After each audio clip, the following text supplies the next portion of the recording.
Hello, everyone, and welcome to the Lori Clark Show. This episode of my podcast is brought to you with the help of Zoom Us, a video and audio conferencing interface. It's important to know that I'm in no way sponsored by Zoom. I just want to tell you how much I love it. It is very reliable, easy to use, and provides excellent audio and video files that my team and I produce to share the power of story with you. Another non-sponsored, couldn't do without, but just have to tell you how good it is Squarespace. When they say it is the all-in-one platform, it really is true. I go into the back end of my website multiple times a day, adjust things, post podcast, add links, and look at our show's analytics, which all sync across my devices.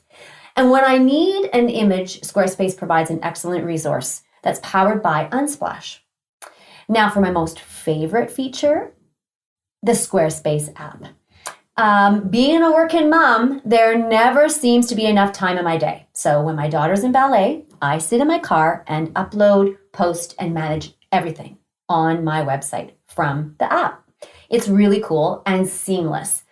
Squarespace is really, really simple and very dedicated to helping me create a brand of excellence. So with that, big shout out to Zoom, Squarespace, and Unsplash. Thank you for helping me tell people's stories.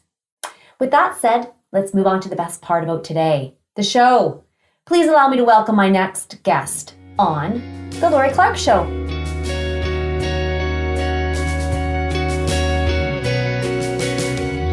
This episode is going to be interesting for me. In this next episode, I am here in my studio with my daughter. Hello, Mom. Hi, honey. I was very, very, very resistant to having you on the show. And I was not. And the reason for that is because we are going to talk today about a traumatic event that happened to you 9 months ago. And it has changed the course of your life. And for me, I was resistant because I wasn't really wanting to reveal or to put you out to the world for anybody to listen to. And the other thing is, I also am not, at the beginning of the show when I started it, I said I'm not having family members, and there's a reason for all of that. We had to go to the drawing board on this one and adjust that rule, because recovering from a traumatic event is, at such a young age, is not an easy thing. And recognizing that you've been in a traumatic event and that you need help is not an easy thing. It is not an easy thing as a person who's on this journey.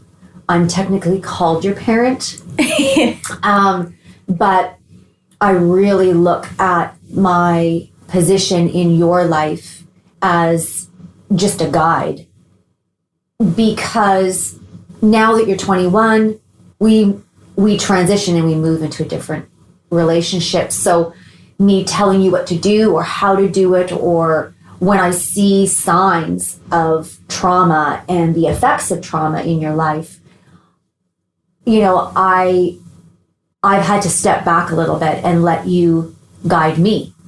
And I've had to close my mouth and not say anything, because it really is about your personal journey. So for me, the resistance was putting you out there. And at risk, I'm not worried about anybody writing in, or what I'm worried about is that we open the door. Right? And so this is our family. This is our life. Yeah. And in this particular situation, we must share this story. We must tell this story. We must talk to people about what it is like to have a traumatic event in your life that has happened to you. When you live with your family, it happens to your family as well. So we've all been in it together.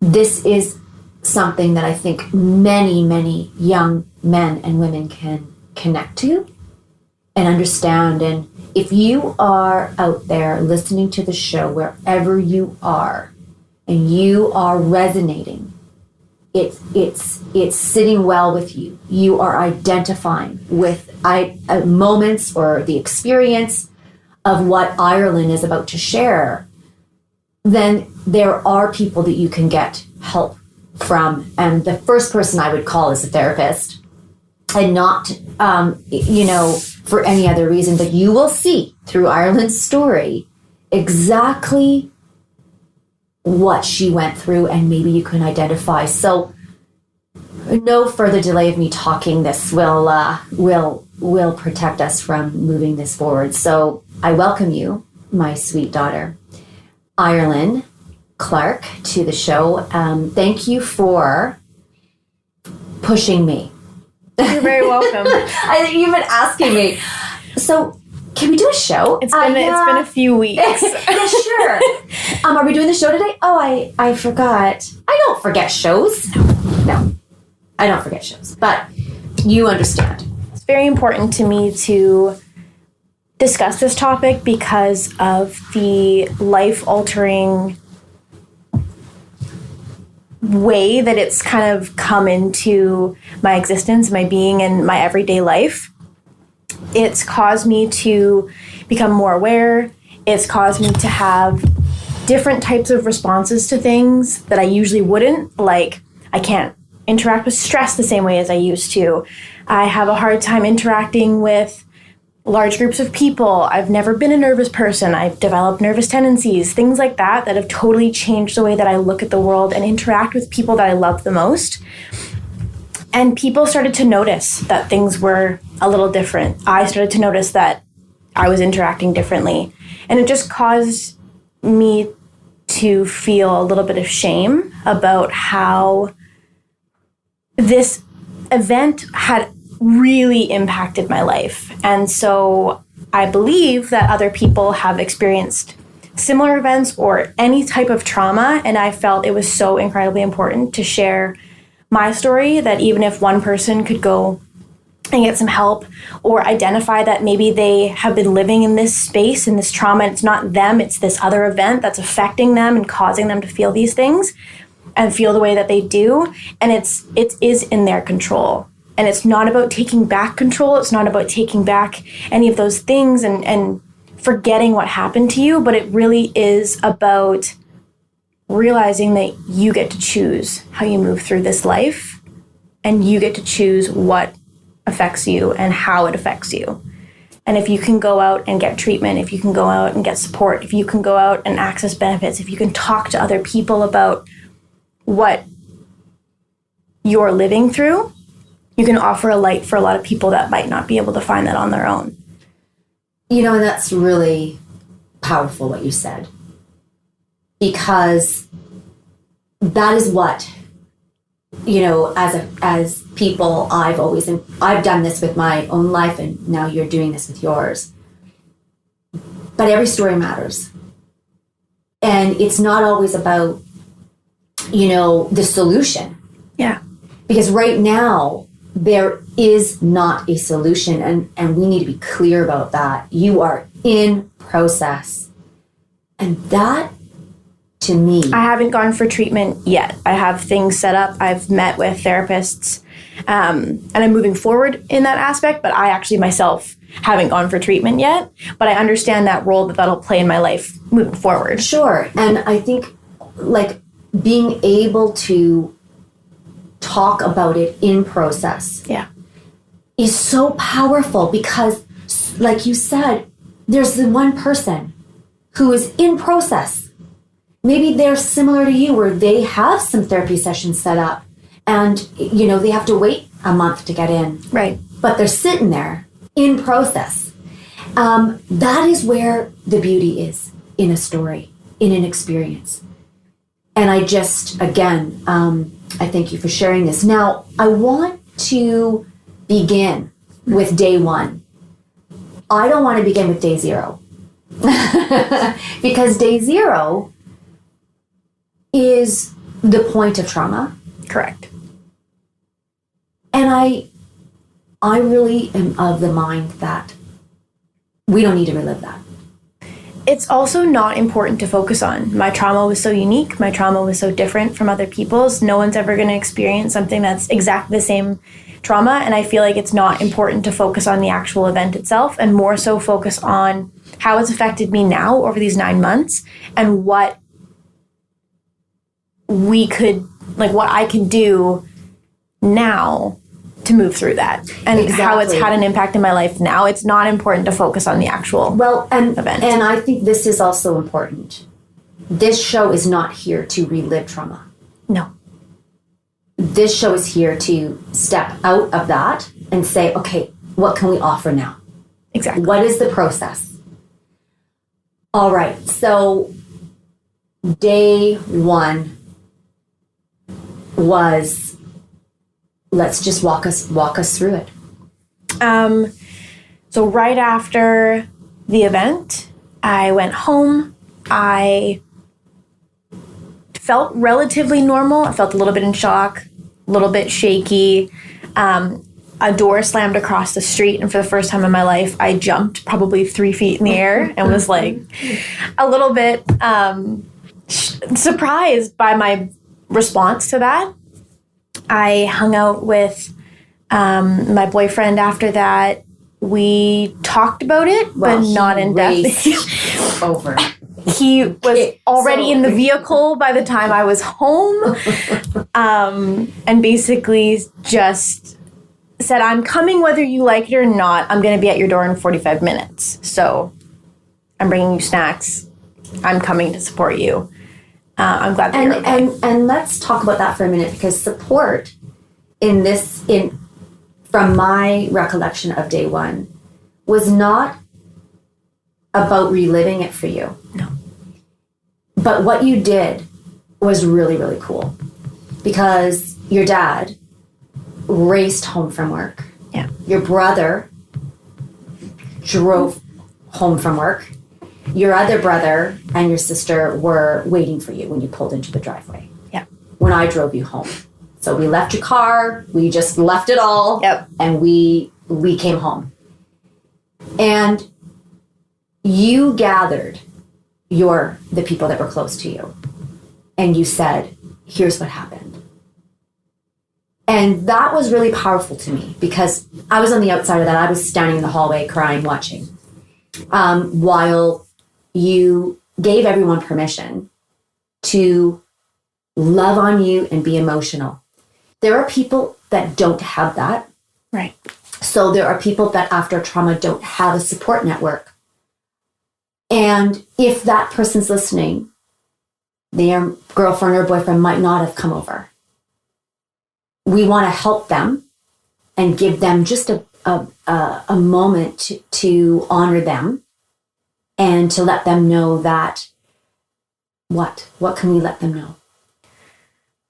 The importance of, even though it feels like the scariest thing on the world to talk about what you've just lived through, it is so incredibly important to live through what you experienced and then talk about it. There are many ways to talk about it. You could write it in a journal.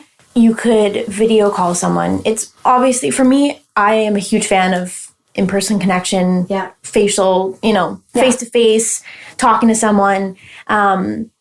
So for me, it was important to have those people actually physically be there and experience that with me, and me to look at each person in the eye and go, this is what I went through. This is what I went through. But texting a friend you love, calling a friend you love, calling your parents if you have the ability to do so, reaching out to a close friend. And you know what else? Some people just don't want to talk about it because it's too traumatic. You can look at yourself in the mirror and talk to yourself in the mirror. And you can just sit and let yourself begin to feel. Mm-hmm. So whatever way worked is not the right way. And that's what I wanted to bring out quickly before we move forward, because you were talking about the support that ascended upon you. And there are people that don't have that. Yeah. And there are people that have a traumatic thing and they go back to their home or go somewhere else and they just do not talk about it. But the body is taking in that information and it's beginning to do things with that information. And so each person's going to respond differently. 100%. So you had your boyfriend come over and your family, and then, I was relatively okay for the rest of the evening. I didn't have... It just hadn't sunk in that it actually happened to me. So when I talked about it, it was really easy to be emotionally distant from it. It was easy for me to just almost not pretend, but it just hadn't sunk in at all. It hadn't become a memory yet. It was just something that happened, that was crazy, that was everybody wanted to know about. So I was talking about it a lot. I felt like I was kind of a broken record by the end of the night. I had people texting me and calling me, and because I'd reached out to a couple other people, and it was a lot of overstimulation all at once. And it was a day of just like just so many questions, it was really putting my toolbox of emotional tools to the test about whether I could actually handle something like this. I kept thinking back to my psychology classes in high school and thinking about, and my university courses as well, and just thinking about what I'd learned there and why I needed to talk about it and the importance of talking things through right away, and I just emotional processing and reaching out to people. And I was lucky to have that breadth of knowledge, but it didn't prepare me for what I was about to face moving forward. So after day one and the 4 or 5 days after was noticeably different. I definitely felt still that shock, still that sense of just like anxiety, a little bit of unsettledness. I felt, like I was still processing, and I was shaky. I was very shaky. Well, from my vantage point, you cocooned. You went inward and you were very quiet and subdued.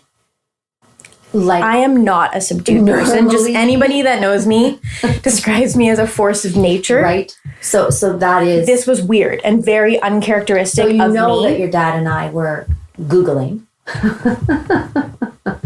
and reaching out to different people who, are able to have, familiar with mental health and wellness and in that profession. And we were getting advisement because we had never been here before either. Now, I'd like to note that lots of times people your age go to their own apartment or their roommates. You live with us. Yes. So we get the benefit of having you live with us, for your whole life. And the benefit of that for you is that we were watching. We were looking for signs. We were, so when if you were with a roommate or someone else, you might not have been pushed to have the discussion. And we can talk about the nudging later. But, when the trauma happened for you, mm-hmm. you cried a lot mm-hmm. for the next 4 to 5 days. Mm-hmm. And you didn't want to talk about it. You just wanted hugs. Yeah. And so that was the other emotional connection. That was really interesting is like I said a few minutes ago, I was trying to pull all this knowledge from my psychology courses. I was trying to pull all this knowledge that I knew about how important it was to talk and emotionally process. And I honestly 100% believed that I was doing those things to the best of my ability. And I thought I was processing and talking and being out there. But as you just heard from Lori, I wasn't actually doing any of those things. And so what I thought I was doing wasn't actually being presented. And people around me were noticing that I wasn't okay, that I was becoming more introverted, that I was struggling with processing this, with moving through it, with understanding what had happened, with crying a lot, with feeling really emotional. But I almost don't remember a lot of these events that she actually talks about. I'm very lucky to have gone through this with people that can record and remember what I was like, because I honestly don't remember any of those things. I remember feeling shaky, feeling emotional, and talking about it and crying about it, but I almost don't remember the feeling of crying. You know how usually you feel the warmth and you feel the tears streaming down your face and you feel the well up in your eyes and you get kind of hot and your skin kind of feels, you feel life. I didn't feel those things.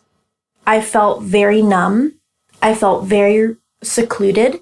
And even when I talked about it, there was that distancing within what I was talking about.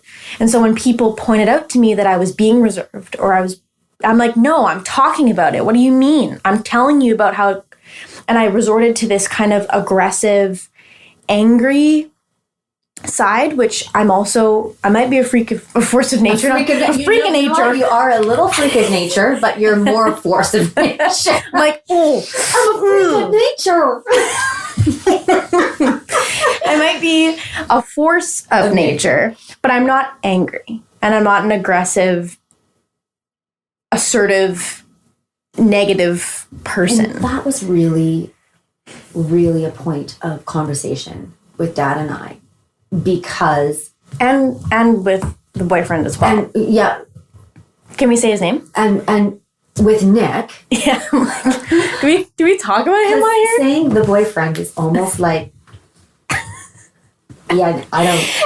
It's not great. I didn't ask him permission if I can talk about him on here Sorry, yet. Nick, So you're in the deep end now.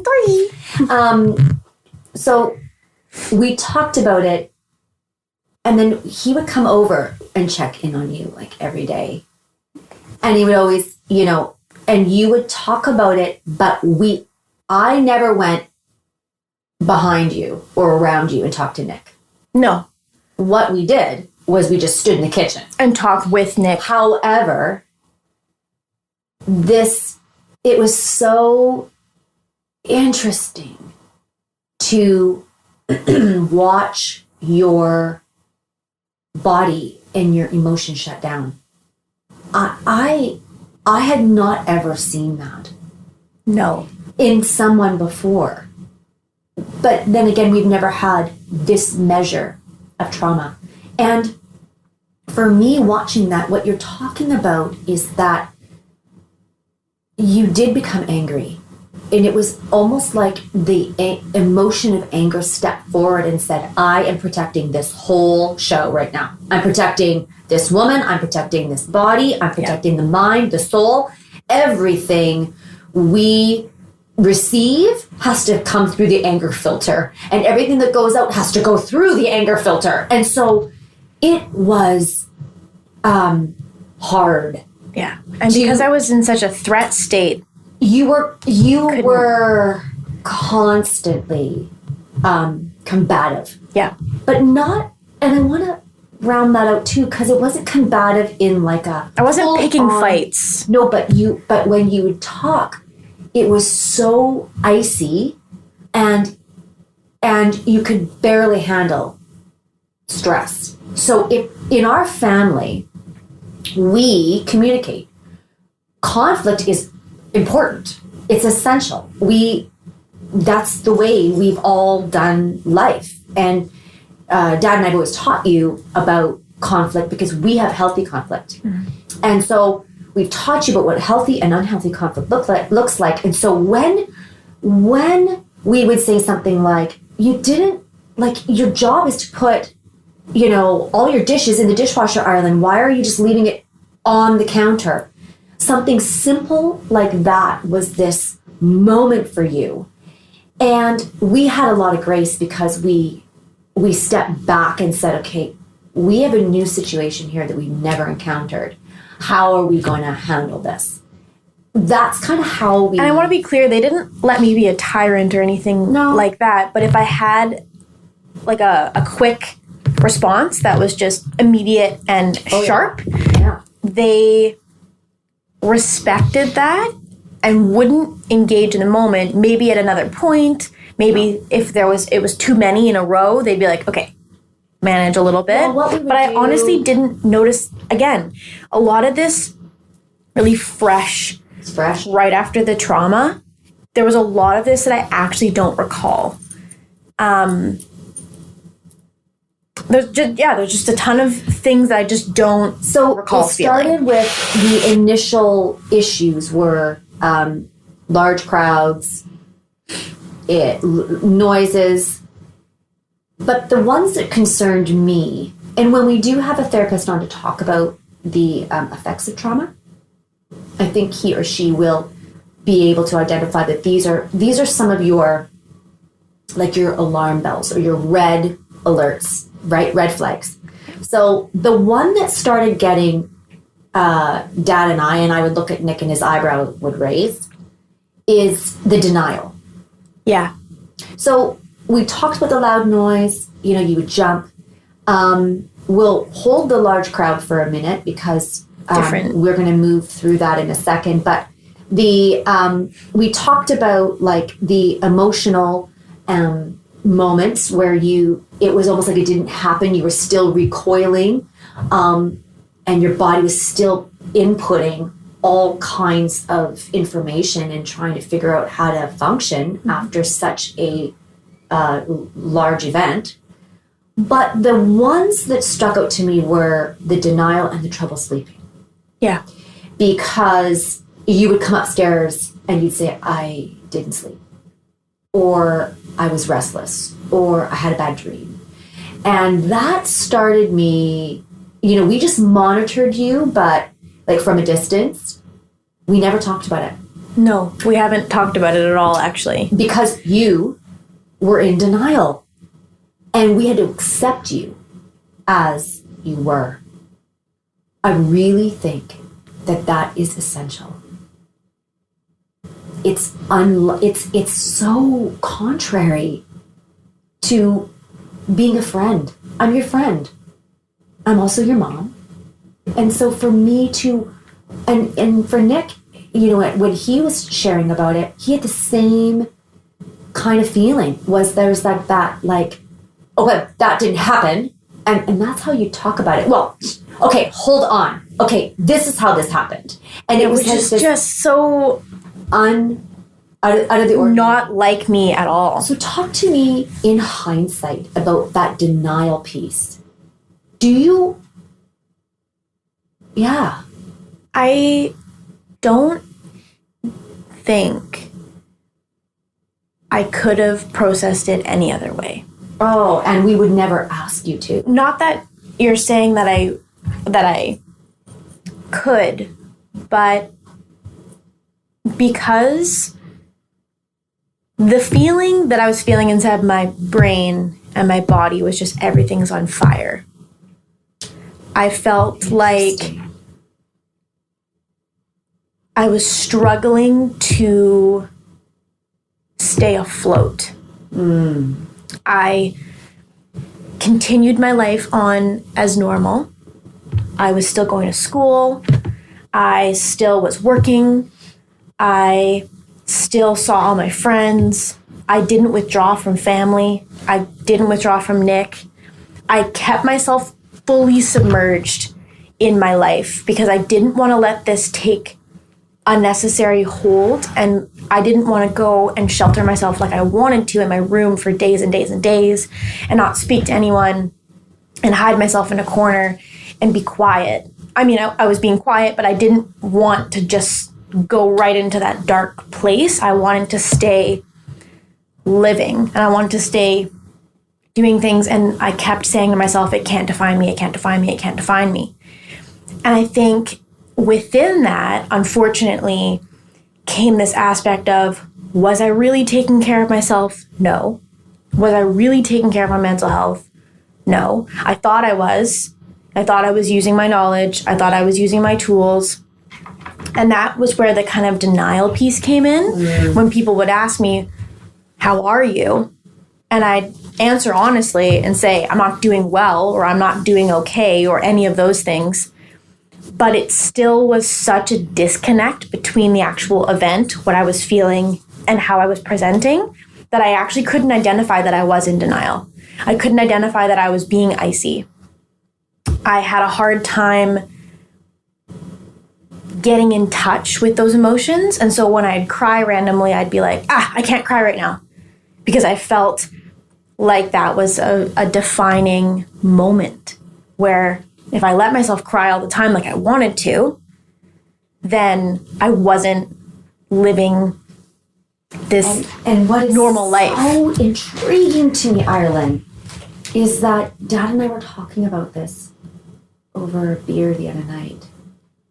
And you cried all the time. But I don't remember crying all the time. You would come home from work and you would just cry. It was so hard for me as someone who is so deeply connected to step into that place with you and not say a word.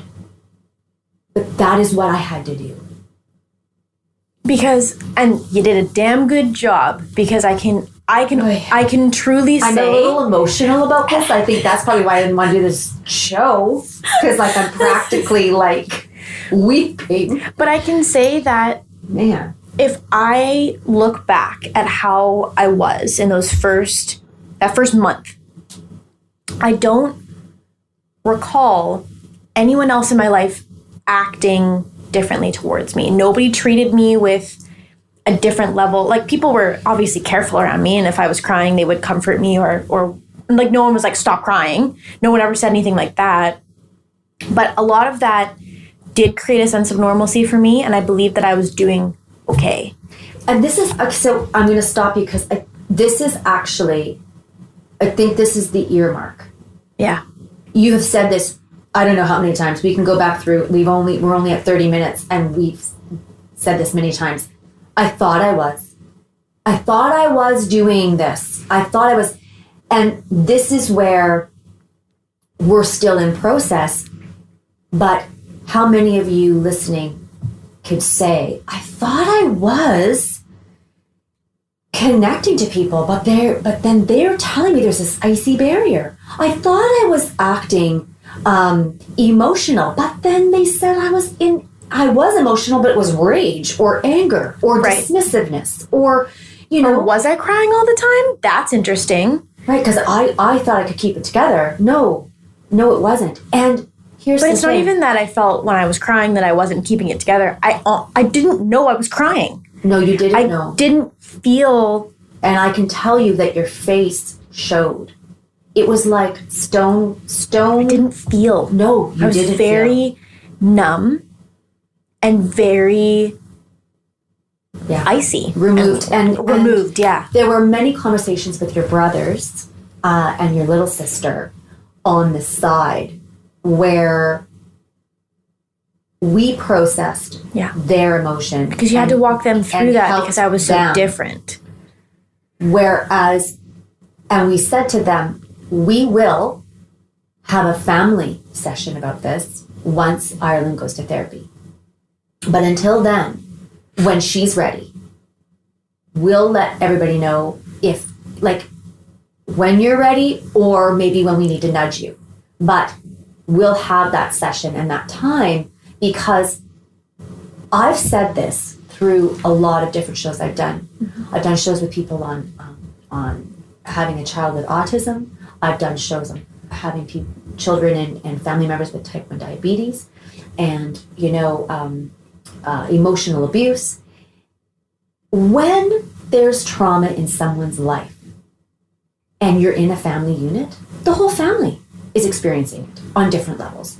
And that's really important. So we were experiencing this different version of who you were. Yeah. Some families are going to handle it all. Everyone's going to handle it differently. We're not saying, and I'm not saying we handled this the right way. I actually feel, and I could probably list 5 to 8 things that I did wrong. However, there's going to be other family members that want to talk about it all the time, and then there's tension. There'll be people that don't talk about it ever. There's a span here, there's a spectrum here. And that's just the process. And I want to point out, you said something that you all had to learn how to interact with this new version of me. And I was also learning how to interact with this new version of myself. Exactly. I, like I said before, had not had a history of depression, anxiety, panic attacks, anything that are very typical, unfortunately, in today's society. I don't typically handle those things, and I've never lived through those things before this event occurred. And I was learning to be okay with the fact that this was my body's natural response to handle this event. And the increased levels of anxiety, my heart almost was always pounding. I always felt like there was a lump in my throat. I always felt like I had, tightness in my chest. I always felt jumpy. I always felt really tense. I had a hard time relaxing. I couldn't sleep. All of those things that I normally could do so well, I couldn't do anymore because my body was in this insane, like I said, it was on fire.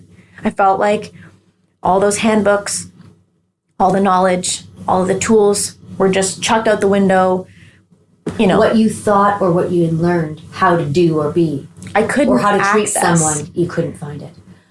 Talk to me about, let's move us down the road to that day. Now, I can't remember, was that a month or 2? No, it was 3 months. 3 months. Okay, so for 3 months, we just went through. Now, Dave and I would check in.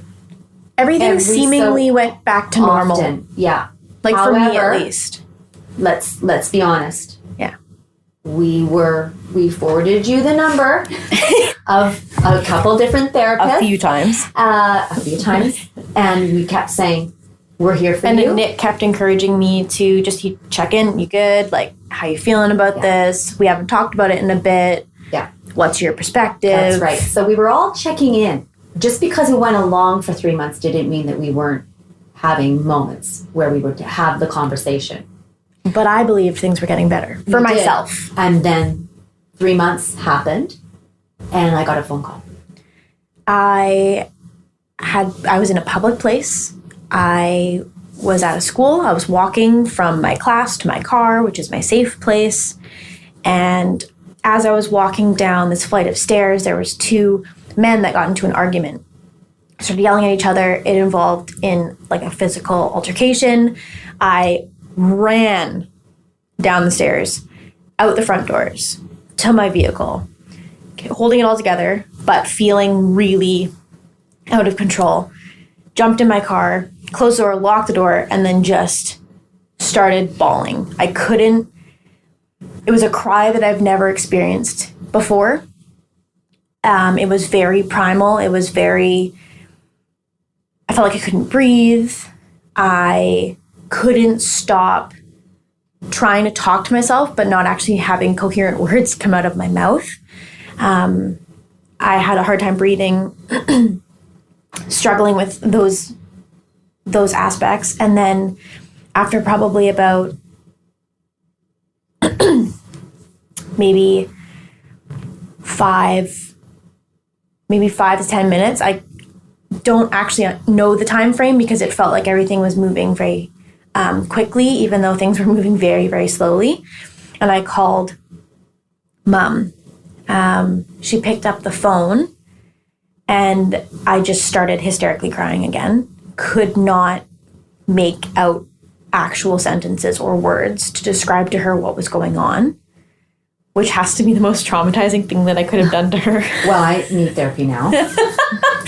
Because, oh man. Yeah, look, I have big shoulders. I would say, I've had trauma in my own life. It pushes my trauma buttons.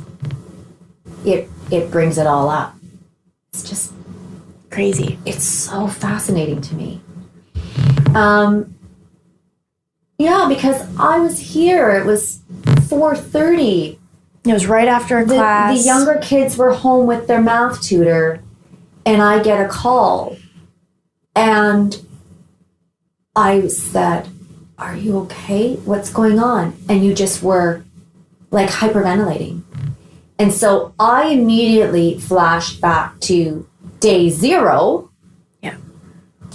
Thinking, "Oh my God. Again?" Like I just went right back there. And by the time I had called her as well, while I was on my own and while I had a brief moment of calm before I was able to dial her number, I knew that this was not related to anything other than the trauma. Totally. I knew right away that this was an amygdala response. It was a fear response. It was because of a trigger that had prompted my body to go into this state of just complete and utter chaos because I felt like I was reliving the moment. Can you explain the emotion or the feeling in your body? Because you have explained it to me before. What feelings were present? The first thing that I noticed that I've never experienced before, this all was very new to me, but the thing that was just the most concerning was my legs tensed up and I felt this insane urge to run as I'm sitting down. And I couldn't run because I'm sitting down in my locked vehicle, but my legs were tight and engaged, and it was straight adrenaline, and my blood was pumping, my heart was pounding. It felt like there was a large elephant sitting on my chest. I had a hard time catching my breath. It was very difficult to take any sort of deep breaths at all. It was very shallow. And it was that point where when you phoned me, you were hyperventilating. So I realized within maybe 5 seconds that you could not speak. And I sat down in a corner in the hallway and I grounded myself and I said, okay, in my brain, I thought, okay, well, I got to take her as she is right now. So the thing I need to do is get her calm. I have to help her breathe. So I just walked you through deep breathing until you could. Which I thought was 2 minutes. It was 10. And the math tutor is sitting on the floor. Your brother and sister are sitting on the floor. They're staring at me, and you're on speakerphone, and I'm texting your dad, and I'm saying, you just have to stay here. This is where we're at. We're not going anywhere.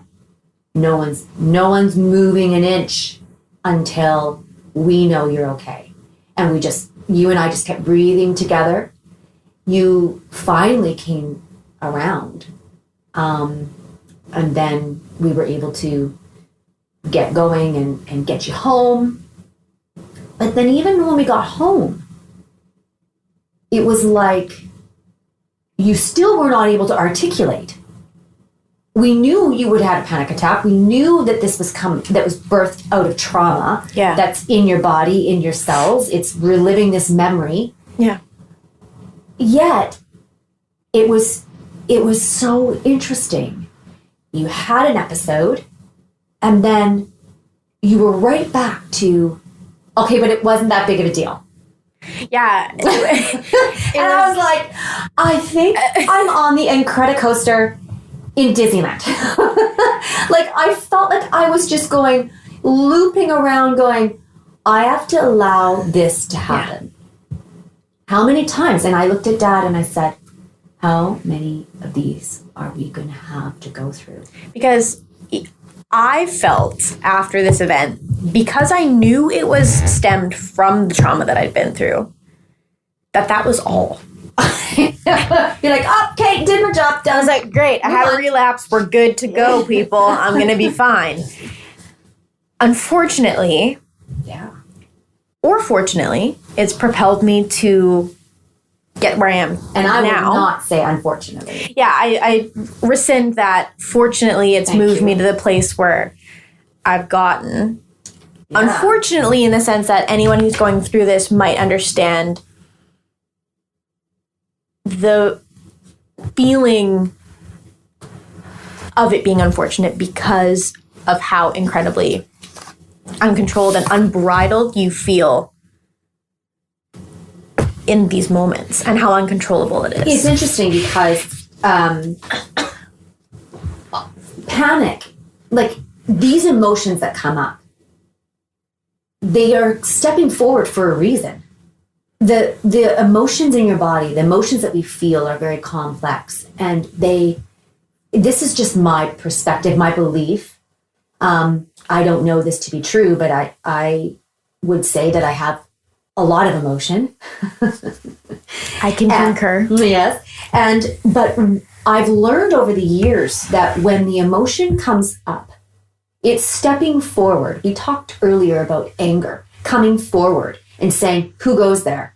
I am the gatekeeper. You want to come in here? You're going to have to deal with me. Think about the movie Inside Out, right? The animated. Pushes the switch. Yeah, he's the anger. The little red button. The little red, yeah, and the fire guy or whatever, he corks or whatever. Like these emotions are sitting and they're this beautiful city within us that as you're driving down the city, you're going to see one or another or something else, and they're coming up within us. So the panic, it's like it is responsible for fight or flight in certain ways. And you were almost stuck on repeat of a fight or a flight. And it was just this continual cycle. So when something happened, the panic and the terror that you experienced on day 0 was reliving itself in a cycle that was unbroken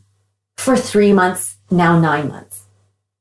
And it just isn't until you begin to work that out, it just keeps cycling like an electric current, activating in moments when you were like, well, how come that happened?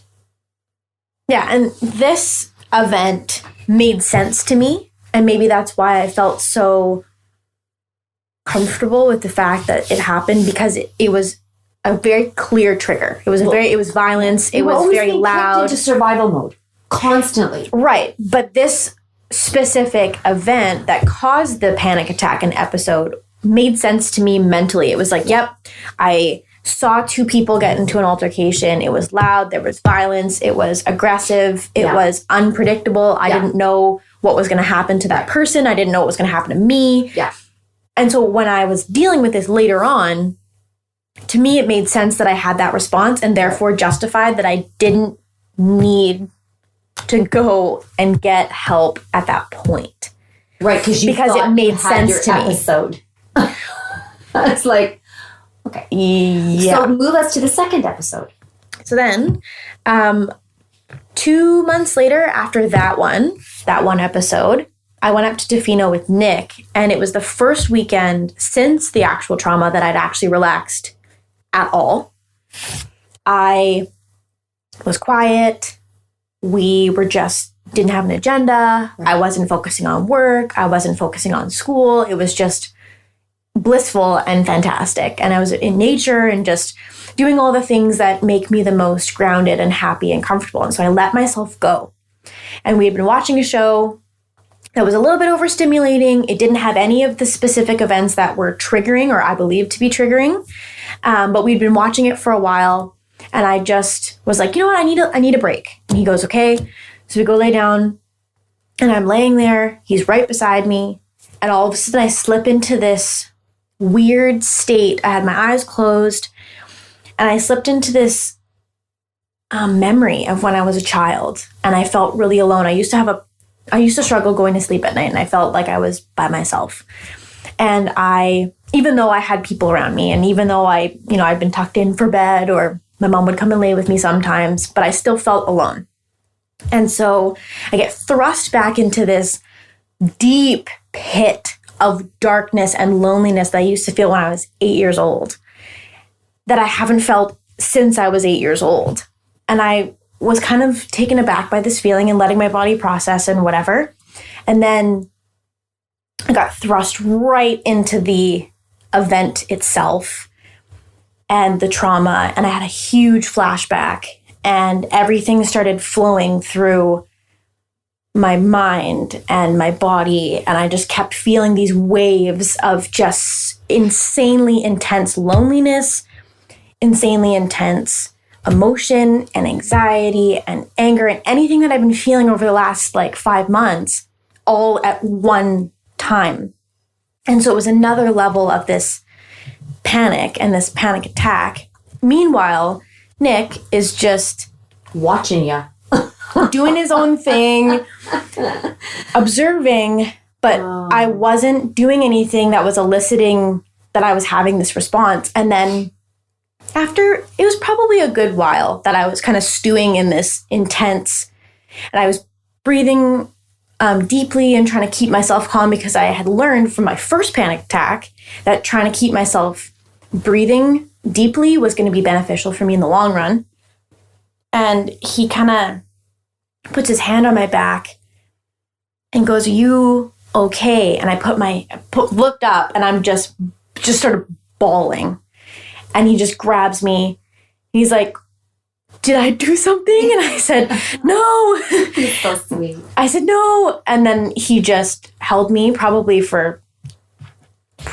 he can confirm, but probably 15 to 20 minutes. It was a very long time. And then he said, "Okay, tell me when you're ready. Tell me when you're ready." And eventually I just started telling him exactly what I just described, the pit of loneliness and the frustration and all the emotions and everything.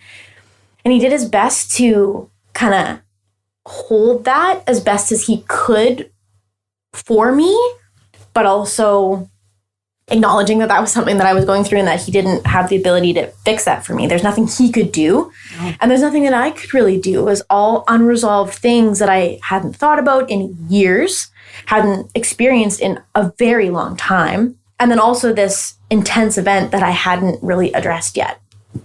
And then after about, half an hour, 45 minutes, I was able to speak normally. I was still crying, but I was speaking normally. I was able to breathe normally.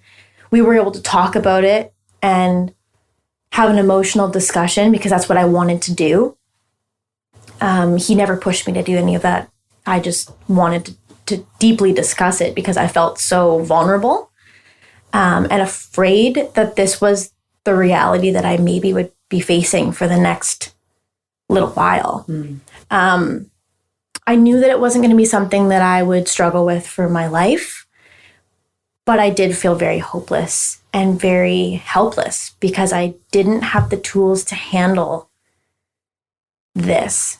And I didn't have my huge support system. No. I just had him, which is enough, but it wasn't the same thing that I'd experienced thus far. Right. And I didn't call Mom. I didn't actually tell her about it until I got back. Right. Because I didn't want it to become the focus of the trip. Right. And when you told me, I remember saying to you and Dad was there and I said, "Well, I'm glad you experienced that on your own." Yeah, it was really important. It was because, while you kind of walked hand in hand with me throughout all the other, from day 0 to the episode till this point. And I hadn't really done a lot of the individual it's one thing processing. It's one thing for me to be, or for Nick or Dad or anyone else to be saying to you, "Hey, you really want to take a look at that. That was a really strong experience that we had yesterday, or really strong emotions that we experienced in that conversation or in that moment. But that's concerning to me. And I just I don't know if I can be that for you." It's one thing for us to say that. It's another thing for you to experience it and then go, hold on. And that was the moment where you said, Okay. I would be open. I would be open to getting help. Yes. So I immediately in front of you sent you the contact information for an incredible person to walk you through this. And it was so interesting because your phone notified you of my text, and you didn't do anything with it. At this point, I knew that I needed, now it was different from the first episode, as I believed I didn't need help at that point. This point, I knew that I needed help and I needed to seek out further support. But I wasn't ready. I wasn't ready to potentially experience what this might bring out. Right. And I put it in my calendar, actually. Ask Ireland if she's made the phone call. And I would ask you, and you'd say to me, I'm not ready. And I wouldn't ask you every day. I'd ask you maybe every week or, on occasion. Or have you looked at the website yet? Or have you filled out the form yet? Or and then I would say, no.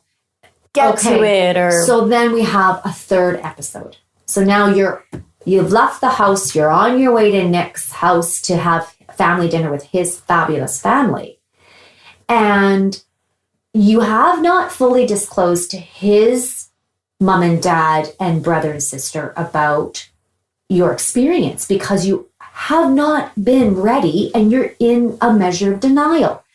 So the only person that really knows about this and all the details is really Nick. And we've talked about the event, obviously. And of course, they were incredibly concerned. But we didn't talk about how I was doing after. So they didn't know that I was feeling all these things, all these other experiences. They didn't know any of those things. Is it my place to say anything to them? No. It's not my place to go behind you or around you.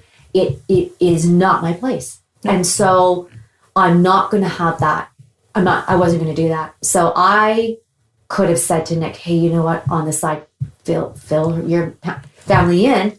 And we didn't do that because it is your journey, your story, and how you are going to deal with this is really important because I understood, and maybe this is just my age, but I understood that if you do not come into an internalization, it's not going to work in the first place. You're not going to hold a therapy session for 10, 15 times. If you haven't internalized it, you need it. And so we stood back and went, dear God, if you could just answer one prayer, it would be get her to somebody quick. So you're on your way to Nick's, and here we go. Driving in the car, we're stopped at we're stopped. Yeah, I'm stopped. I'm by myself, by the way. Okay. Yeah. I'm stopped at just a stop sign. There's quite a few people ahead of me. It's dark. It's rainy. Visibility isn't that great. There's two cars ahead of me. Someone gets out of their vehicle, looks like it's really aggressively, rips open the back passenger door, looks like they're grabbing something. My brain goes... And this is while it's raining outside. They're at a stop sign? Yeah. So there's quite a few cars. I think there's probably 10 cars or so. And no one had been moving for a while. And this person, I guess, was throwing something in their backseat. My mind immediately goes to, they're grabbing someone out of the backseat, right? Going to do something horrific and then chuck them in the ditch on the other side of the road.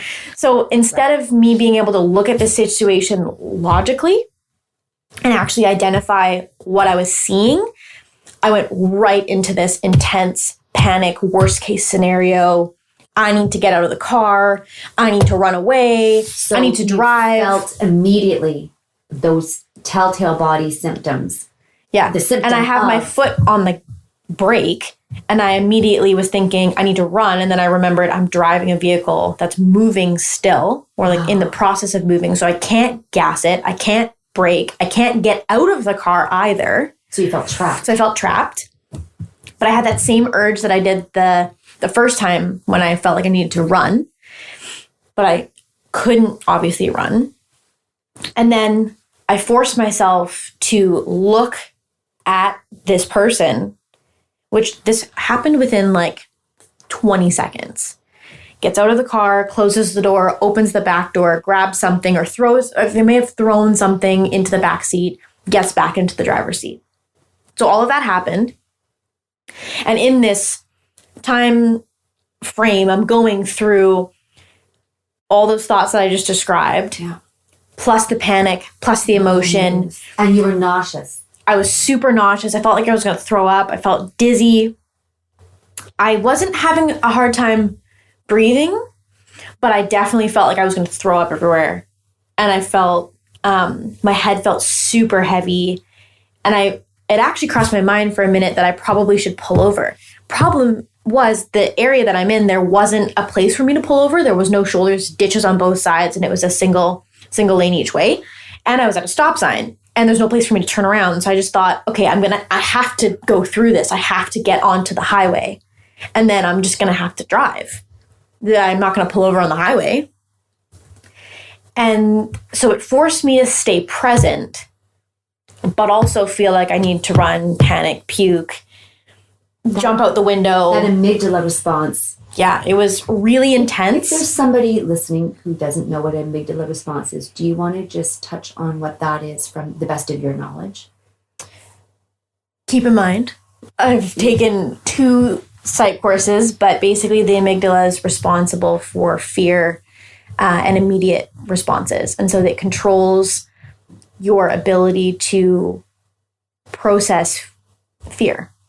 And if your amygdala is stuck in a fear state where fight or flight, where your body can't process which is which, and like that would be a really great example is what I experienced is my body actually could not look, my brain could not see that situation for what it was. I could not for the life of me see that and just go, he was just throwing something into his back seat. I also assumed it was a male. No idea. Right. That's so interesting.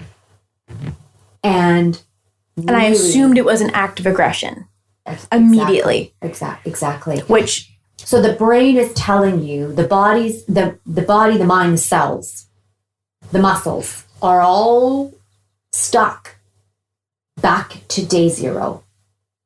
But I could not go back to day 0 because I was driving. I was putting other people at risk. I could put myself at risk. Totally. And so it forced me to stay present, but still, again, experience all those things. And you said that as you were driving away from that. Oh, the rage. Intense anger was almost too much for me. And it's me emulating this response. So listeners, just imagine a tornado, because this beautiful woman, that's my daughter, is a force of nature. So we're looking at like earthquakes, tsunamis. I can only imagine. To give you a little bit of an insight. I'm swearing. White knuckling the steering wheel, driving probably way too fast. Just for a second before I pulled myself back in and was like, I'm driving. Oh my God. I can't even. You did not call me. Oh, I didn't call her. You didn't reach out to me. Because I was driving. My newer vehicle has automatic calling or would have been able to do stereo calling, but my older vehicle didn't. So then you got to Nick's house, and that would have been uncomfortable for you because you... Well, it was about a 20-minute drive from the place that I experienced this event to his house. And so the whole time that I was driving there, I was thinking about it. I allowed myself to cry. I allowed myself to be emotional and angry. And then as soon as like the other 2 episodes that I had, I never felt anger. I felt peace and, well, kind of peace, but mostly I just felt like, yep, that was okay that I experienced that. I'm okay with that. This one, however, I did not feel rested or peaceful or like, yeah, that happened because it needed to. I was pissed. I was so angry that I experienced that intense of a response for something that I could see and was telling myself, it's just a person throwing something in their backseat. But my body was like, no, they can kill you. And I was like, no, they're not. It was just so frustrating to battle with myself. And I felt such an intense rage. And that was the tipping point for me going, this is not okay for me to feel this level of anger that I've actually probably never felt even towards another individual. It was just this, I just can't describe it as anything other than just intense and raw. Mm. And so so you get to Nick's house and you text me and that's kind of the end of that episode. Yeah. You guys came back, we talked about it, you cried a lot that night. You came back late, but I waited for you. Mm-hmm. You cried a lot about it. I helped you, just release the energy and center yourself. You went to bed, you didn't sleep well, neither did I, but that was just...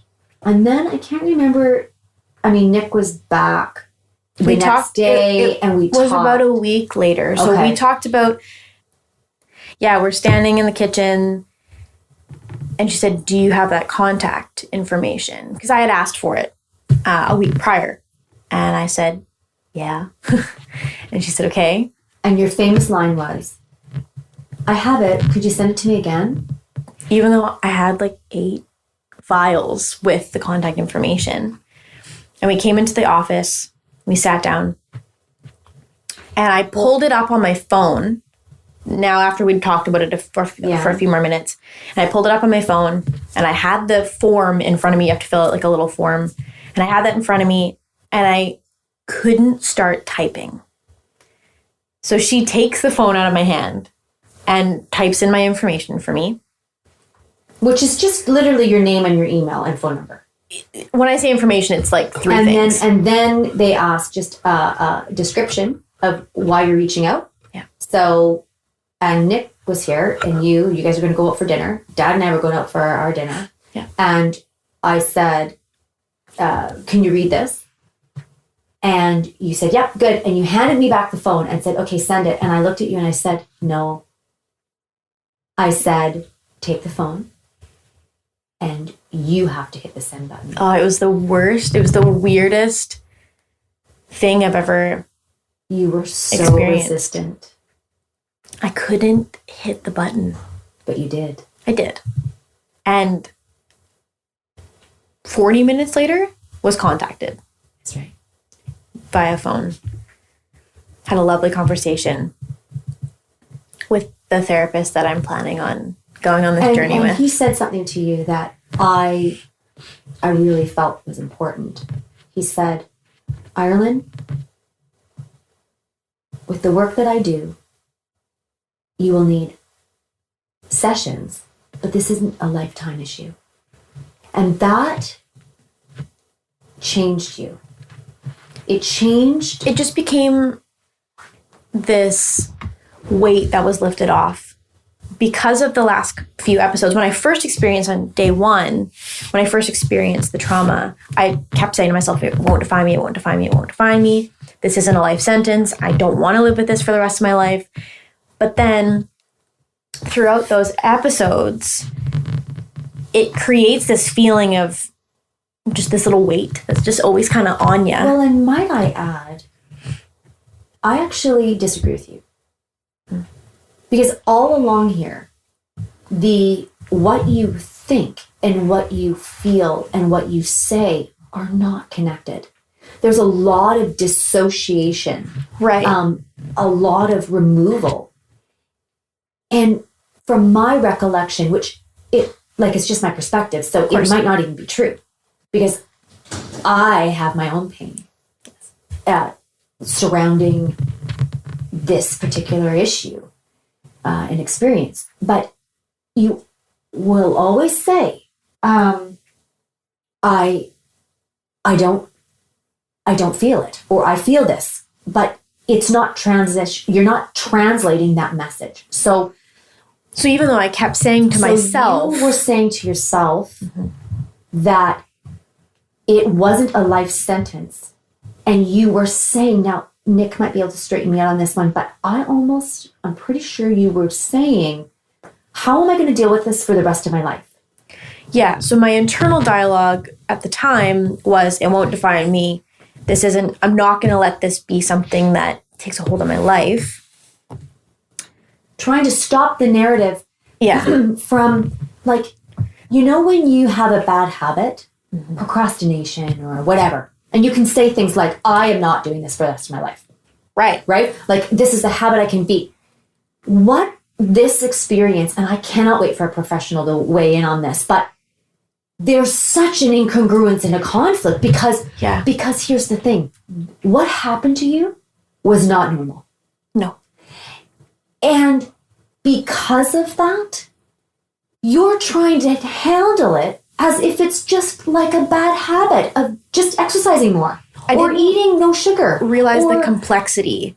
It is so complex of trauma. Exactly. And that's why we're having this conversation. This is not over. No. We are not in a place where we're resting on this, where you feel finished, where you feel like you even have tools because you haven't gone to your therapy session yet. We've had an interview and an overview, but nothing that's which is why this interview that we're doing is so important. Well, it was important for me to do this now because there's still a lot of loose ends and there's still a lot of things that I haven't looked at yet and things that I don't know about even my own experience that I'm looking forward to discovering moving forward. And it was important for me to speak from this still raw and unfinished feeling of who I am and what this is. And, emotions are so powerful. Yeah, and not putting labels on what I'm feeling. Well, and because I think, now I haven't asked you about this, but perhaps we can just briefly talk about it. I was amazed by the power of your emotion. Like, I did not realize. I mean, I know I've had reactions. When someone reacts, you can feel that power of the rage. Yeah. But this felt different. The power of this trauma elicited a emotion that was something that when I felt it coming from you, it was unbelievable. It was so raw and so primal. Like, the level of you needing and not even being aware of the need for protecting yourself was so obvious to me as a witness. I'm the witness perspective. I'm looking at you going, oh my.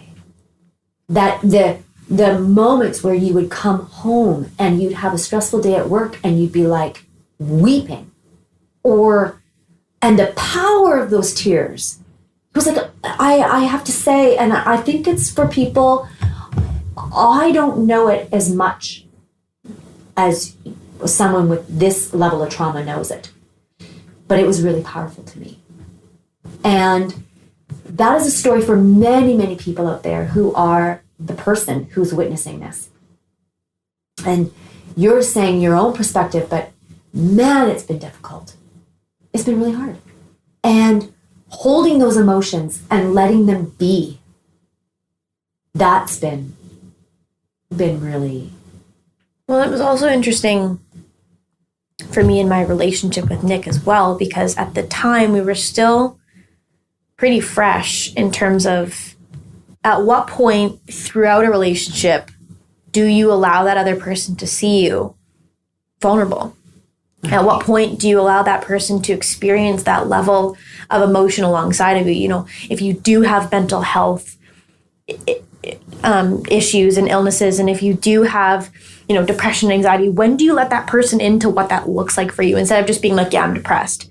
Okay, well, what does that look like? Do they sit with you through a depressive episode? Do they experience what a full-blown panic attack is like with you?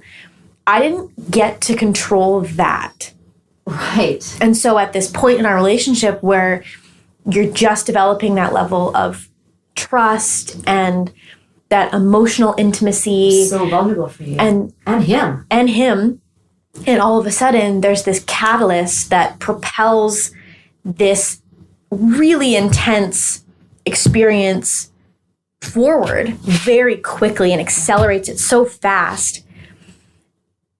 And there was a piece of me throughout this journey, because he was so closely involved, that was afraid to allow him to see that as well. So I'm comfortable being fully emotional with my family because they've lived with me my whole life. They understand who I am inside and out. They've been with me through, other breakups and traumas, and not to this level, but friendship issues, and they know who I am. Whereas this man that I'm choosing to be with does not know these pieces, doesn't know my backstory as well, is learning who I am. And I'm sharing this insanely vulnerable piece of myself that I don't even know yet. And that you can't control. And I can't control. And these levels of, like we've talked about, intense emotion. But you said too that you said early on in this episode, you said, I was learning who I was with this. I can't push the anger away. I can't push the feeling of wanting to run away. I have to step into it. Mm-hmm. After I had my last episode, the reason why I decided to move forward with getting therapy and searching for help is because I felt, first of all, in that moment, anger and rage. And then after that, almost immediately, shame. And I felt so embarrassed that I could see physically in front of me what was happening. And I couldn't put the pieces together, and I couldn't not experience the anger and the frustration. And then as soon as it went to shame, I said to myself, it's not okay that I feel embarrassed and shameful due to my response. I feel like it's just not okay for me to feel so incredibly negative about what I experienced. Yet there are people that aren't moving to that place yet, and it's totally okay.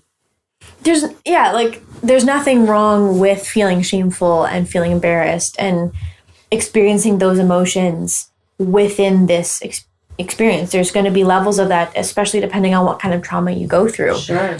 If it's a sexual assault, maybe you're going to feel very shameful and embarrassed about what happened to you. Maybe you felt like you could have done something differently.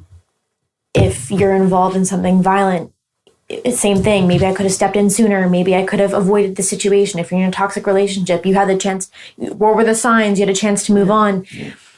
I didn't have any of those with this particular event, so I couldn't blame it on anything else but myself. And so when I felt anger and frustration, it went right back to me as an individual, and just that I had all these things that I was feeling that I didn't need to feel.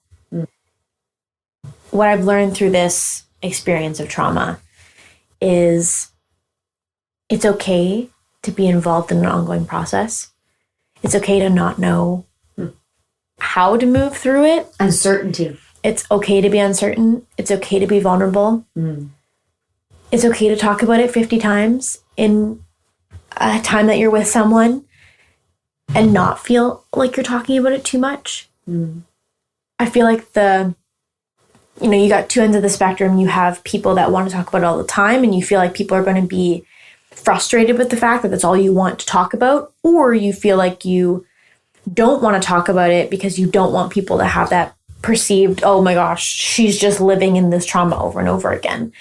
So it's struggling with not only societal pressures, family dynamic pressures, relationship, being involved in a new relationship, having to figure that out, or an old relationship. And this comes up. And like you said, whether you're in a new relationship or whether you're in a 10-year, 50, 40-year relationship, this is a part of you that is so out of control, as you've described, Yeah. that you're not wanting to reveal this to people. No, You're not wanting to no reveal matter this. how long you've been in a relationship. I've been in a relationship with Mom for 21 years. Yeah. And at no point had it become easier to talk to her or talk to Nick or talk to my best friend or talk to my dad or my brothers or my sisters. Well, and evidence of that is that you didn't want to hit the send button. No. Right? And that's real. So this is going to be interesting. I want to thank you for sharing your process. This has been it's been great. And thank you for giving me a platform to talk about this and hopefully inspire other people who might be going through something similar or can identify with pieces of my experience, that it's okay to seek out help. It's okay to feel what you're feeling. You're not alone. You're not the only person who feels this. I felt like I was the only person who was experiencing this level of emotion connected to this trauma. And it's okay to be human. It's okay to go through these things and learn and love these new versions of yourself, because whether it's prompted by a trauma or something else, you're going to continue to change. And that's something that I'm really grateful for from this experience, that it's given me the opportunity to learn to love a new version of myself and interact with a new version of myself and not rely on old habits to keep myself going and not rely on my old tools that I thought were great. And now I'm getting new tools and now I'm developing new things and I'm learning how to share and speak up and talk about how I'm feeling in a different way. It's not just, oh, I'm really great at processing emotions. But that's just acceptance. And I think that's the beauty of what we're talking about, is that surrender. Yeah. That you surrendered. We've all surrendered in different ways. As a mom, as a friend, I've surrendered to letting you lead and not forcing. And I've surrendered to watching. It's been heart-wrenching. And it's never too late to go and get the help that you need. Absolutely. Whether this trauma is 15 years old, whether it's 5 minutes old, there's never a time where it's too late for you to go seek help. And if this prompted anything for you as a listener, I would encourage to either just talk about it with someone that you love and trust, if that's a big enough step. Yeah. And it took me 9 months to fully come to terms with the fact that I needed to be ready and that I needed to get assistance. And that's just my timeline. That's not a timeline for everyone. And I would encourage at any point that you're feeling there's nothing wrong with going and getting support and getting help and talking to other people and realizing that other people experience similar feelings to what you feel. Your experience is unique, obviously, and what you experience for yourself is going to be different than other people, but it's about acknowledging when enough is enough and how long are you going to let yourself suffer. It truly is torturous. It is torturous, and it's hard on the body. It's hard on the emotion. It's hard on the mind. It's hard on the people you love. And it's hard. It's just hard, and so when people are ready, there's a lot of people out there, professionals and people that are qualified to say, "Hey, we see you. We're with you, and we're here for you." Thank you for sharing, Ireland. Thank you for having me.